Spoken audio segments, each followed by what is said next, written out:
Well, we've been covering a lot of ground here the last few days. Al's been cranking on slag hammer. We'll update that next week. The Junkyard Jet guys have been doing their thing. They were here the other night. They painted their motor. It took a little while for this to grow on me, but you know, lime green, why not, right?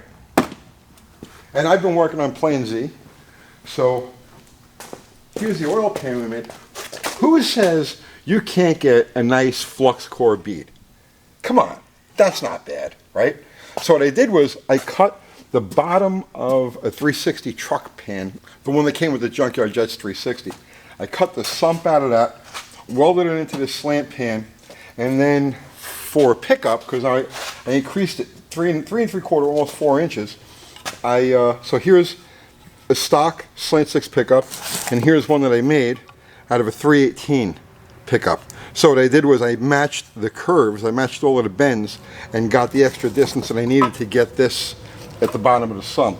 And it's also biased to the back now, so that every bit of oil that ends up in this area of the sump is going to get right here to the pickup. So that's good. Got the crank back, but it'll be a little while before I reassemble that engine. And then bottle rocket, I'm going to do the same thing to the oil pan on this one. I haven't had an oil pressure issue with this, but I know it's doomed. It's going to happen. So I'm going to pull the pan off of this and do the same thing that I did on Plan Z. So we'll have lots of oil when we go out next year. But the thing that's been keeping me busy today all morning is what this video is about, freeing up an engine. Now we already did a video on freeing up a stuck engine. It was a short block, a 360 short block that was like rusted solid. And it was rusted solid. There was a lot of pitting. The engine had sat out in the weather for a while, and one of the cylinders filled with water, and so it was a mess. So when we went to see if our Merc Cruiser 3.0 was good to go, it wasn't. It was locked. Now we discovered what the initial problem with this boat was. It was sidelined because it has electrical gremlins up the wazoo. There are jumper wires and weird connections everywhere, and that's probably what sidelined this thing. But the motor, I said, well, okay, before I dig into the electrics, let me make sure the motor is good. So I stuck a battery on it, jumped out the starter, and dunk, dunk. She ain't moving, right?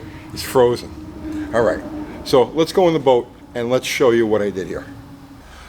So this is a common issue with pretty much anything you're going to come across that's been sitting for any amount of time.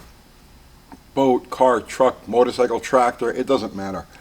If you've got an engine that's been sitting in an environment where there's a lot of condensation in the air, humid, in this case, it was a boat that was left uncovered. The motor was covered, but the boat itself wasn't, so there was a lot of water sitting underneath. It was always breathing in moist air. What will happen is this cylinder will get a surface coating of rust and won't want to move.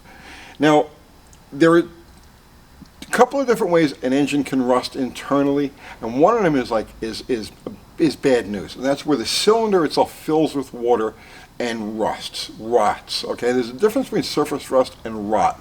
If you've got a rotted cylinder, you're done, right? Just pull it apart, there's nothing you can do. But if you're dealing with one that's just got surface rust, you can save it. So in this case, as this engine sat, apparently there was an intake valve open, normal, and through the course of it sitting for year after year and condensation, that cylinder developed rust, a coating of surface rust. Now it won't rot because it's not getting drenched in water. It doesn't have a puddle in there, just surface rust. But it's enough to keep the motor from rotating. So now going into this, I didn't know whether it was a rusted cylinder or if it was a locked up engine. You know, the crank was seized. I had no way to know. So the first thing I did was put the battery in it, put the battery charger on it, and jump out the starter. So took the screwdriver, jumped out the starter. Now when I did that, it's going thunk, thunk, you know, because it's locked up, it doesn't want to move. But as I'm hitting it, thunk, thunk, right? I'm watching the front pulley. So now the starter is grabbing it from the back, and the front pulley is at the opposite end of the spectrum, the opposite end of the engine. So as the starter is trying to rotate the motor, if you've got if you can feel the starter trying to nudge the crankshaft. So you're going dunk, dunk, and you got your hand on the pulley, the front pulley or the front damper. If you can feel the impulse of the starter on the pulley, it means that the bearings are okay. It's not locked up because it spun a rod or a main bearing and locked up the crankshaft.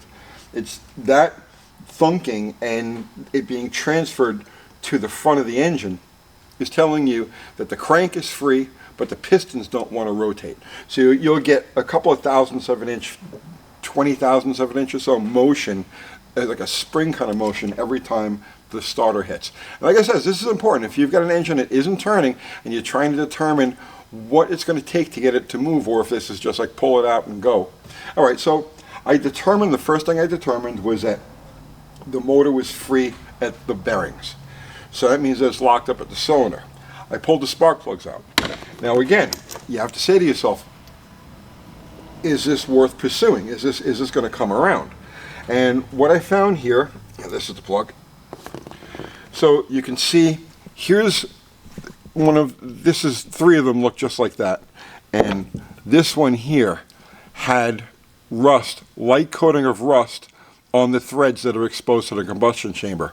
But if you look down the center of the plug and you look at the ground strap, it's fine.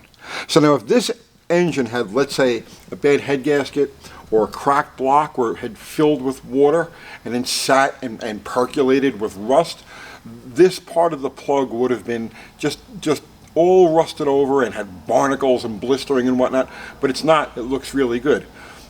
Judging by these two rings here, I can say that this cylinder just has a coating of surface rust, and that's what's binding the cylinders. So now, here's where you have to be patient. And it took me several hours to free this thing up. People use transmission fluid, they use brake fluid, they use oil, Croil, they use all different sorts of lubricants, WD-40. I like the PB Blaster. I just like PB Blaster. They'll all do essentially the same job. All of the penetrating fluids will do about the same job. So what I did here now is I had the plugs out, I loaded the motor up each cylinder with PB Blaster. Let it sit for about an hour. And then at that point, I took this screwdriver, big screwdriver, and you have to improvise because every situation is different. I can't get a breaker bar in the front of this engine, but I can wedge this screwdriver into a hole in the damper and get the motor to go back and forth, like so. Well, hello. Don't make a liar out of me. All right, so working this screwdriver back and forth, what I did was just take the motion, right? Don't force it. Don't ever try to force. If you're trying to save an engine, don't ever try to force it. All I did was work the motion. So if I pried this way, I can get the motor to rotate a couple of thousandths of an inch this way, and then I go back the other way and get the motor to rotate a couple of thousandths of an inch the other way. And this is something you just sit and repeat. You don't ever force it. Just go to the stop. Go as far as it's going to go, and then come back the other way. And again, just to stop. So progress is going to be slow. It takes probably a good 15 or 20 minutes of carefully working it back and forth, using just the right amount of muscle, just the right amount of push. You don't want to force it, because if you force it, you'll jam the rings, you could break the rings, you can gouge your cylinder wall, you could all kinds of damage. All you're trying to do here now is just loosen the rust with the penetrating fluid, and then slowly let the ring scrape the rust clean. And again, you see, if you pull a spark plug and you see that the center of it is all just completely gacked, you know what I mean, like just like Titanic, forget it. You are not going to free that engine. And if you do free that engine, it's going to run like hell, because the cylinder walls are all going to be like destroyed, and the rings most likely are going to be permanently embedded in the ring lands. They're not going to move the way they're supposed to. But in this case, like I said, judging by the spark plug, by the condition, just that light coating of rust on the couple of threads of the spark plug, we knew that this one would be worth pursuing. So After about an hour or so of going back and forth, that couple of thousandths of an inch turns into a couple of hundredths of an inch, turns into an inch, turns into a quarter of a rotation, and you just keep going back and forth, and every time you do it, you go right to the stop, don't force it, come all the way back to the stop, and as you're doing that, the ring is just cleaning the cylinder wall off. So the end result here is, I got a motor that rotates real good. So that's it for that. I know now that we're not going to have any problems with the engine itself, and I've got to start working through the electronics.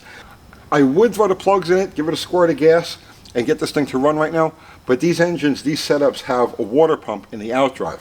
So it has to be fed with water or you burn the water pump right out. So I'm not going to do that until after I've got all of the wiring squared away. Then I'll bring it outside, hook it up to a garden hose, and fire this thing up. We shouldn't have any problem, and we're still on target to get this thing in the water for Christmas morning. So I hope the weather is okay. So that's it. I hope you got something out of that, and I'll see you tomorrow.